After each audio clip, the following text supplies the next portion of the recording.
This is Pamela Yule for the Copenhagen Voice. We're standing outside of this lovely church. I don't know the name, but that's irrelevant because there's some fantastic artwork here.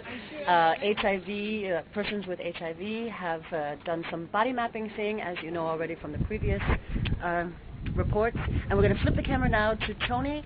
And hi, Tony. Hi. Hi. Well, thank you for sharing this huge canvas artwork, and it's called Phoenix Rising. And what does that mean to you? How long have you had this HIV, and where are you in your life now? Oh God, where am I? Well, I'm right here with you. Yes. No, I was diagnosed about 5 years ago, so it's relatively new for me. I was asked if I wanted to come and join this kind of project, creating some new kinds of memorial tapestries. I don't know, do you call it tapestries? I don't know. I would say just artistic expression for public awareness. Just to show how it feels to be HIV positive, what kind of emotions you're going through, and what you think about it. And I kind of thought it's a great idea, so why not? I joined them. Yeah. And when you first were diagnosed with HIV, of course it's devastating, it would be for anybody. How have you overcome the initial devastation? Support from friends, spirituality, did you join Scientology? I don't know, did you become more spiritual? I don't know, it took some time, initially, in the beginning. Pardon my English anyway. Mm-hmm. In the beginning it was quite hard, because you kind of get this diagnosis and it was devastating for me, I felt like I kind of wanted to kill myself, to be honest with you. Sure. And what brought you out of it? I think it's help from family and relatives, but also from meeting people who's in the same situation, because you can talk to them about things that you can't really talk to other people about because they can't relate to it. Mm. So. Did the doctors and nurses and everybody, were they very helpful in linking you up to such groups that you could, or did you have to find it on your own? No, you have to find it on your own, because they are, they're doctors, they're nurses, and they're very good at the medical side of it. But when it comes to the psychological problems that you might have, they can't really help you, because they're not used to dealing with it, and you have to find a solution on your own if you have any problems. Do you know what I mean? Yeah, of course. So I think how I dealt with it was difficult, because you go from it's you're riding one hell of a roller coaster, because you go from top to bottom in no way, it's difficult to explain. I think you have to go through it to be able to really relate to it. A mutual friend of ours, Trina, otherwise known as Tilly, said that you were actually an artist.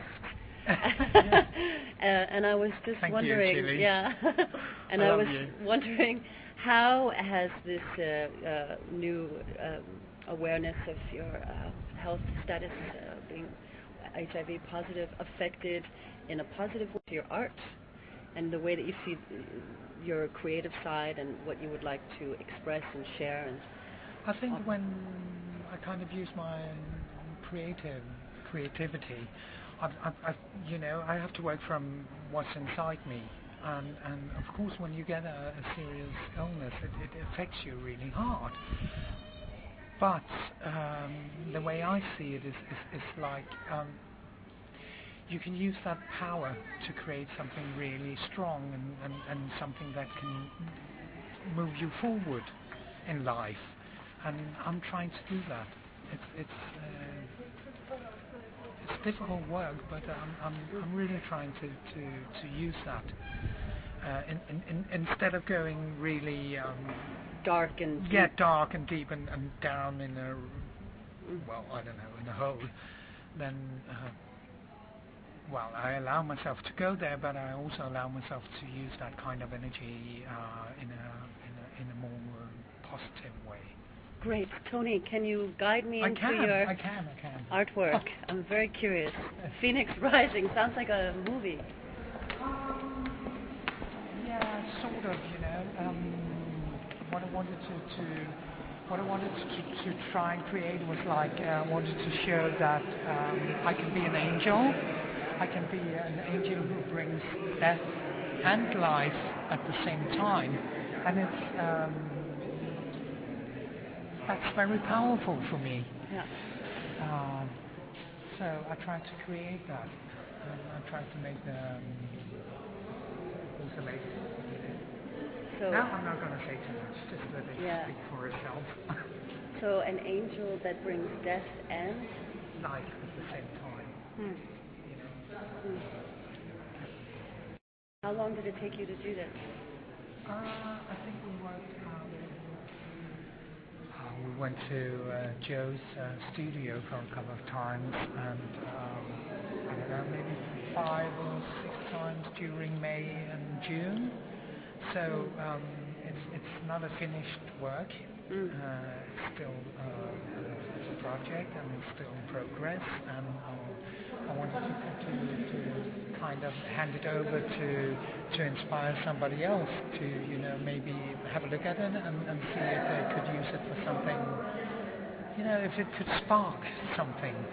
So somebody else can add something else onto it, actually? Well, if they wanted to, they could, but they could also just take a look at it and see if it creates something inside them. What is this number here? The number, that's my allocated medical number, plus my date of birth. So everyone who is HIV positive gets a longer number than the regular CPR number, or? Yeah, I have on it. I don't know about the rest. I mean, I just found out because, as I told you in the beginning, I'm in this medical study, so that's my number. Oh, okay. Yeah, it's a little bit scary, Like you can get a tattoo on your arm, like can you officially? No, but 20 years ago, when people was HIV diagnosed, they had this little yellow, I think it was yellow, maybe a spot on their medical records, because then the people who read them could be aware of the fact that they were HIV positive. Yeah. And same. It's the same. It's a little bit scary, but I'm trying to use it in a positive way.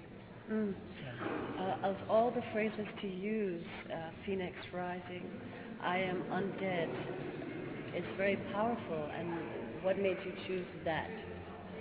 Because I'm not going to die yet. You know what I mean? I'm going to, cling on to life as much as I can. I'm going to live my life to the fullest, because that's why I'm here, and that's probably why you're here too. I think that. Of course, the medicines help me. I'm probably not going to live as long as everybody else, but I'm going to make the best of it. Great. Thank you, Tony, for sharing. You're welcome. And best of luck, of course, and all the ups and downs and everything. Pamela Yule signing out for the Copenhagen Voice, and there you have it, Tony, Phoenix Rising, I am undead. Thank you.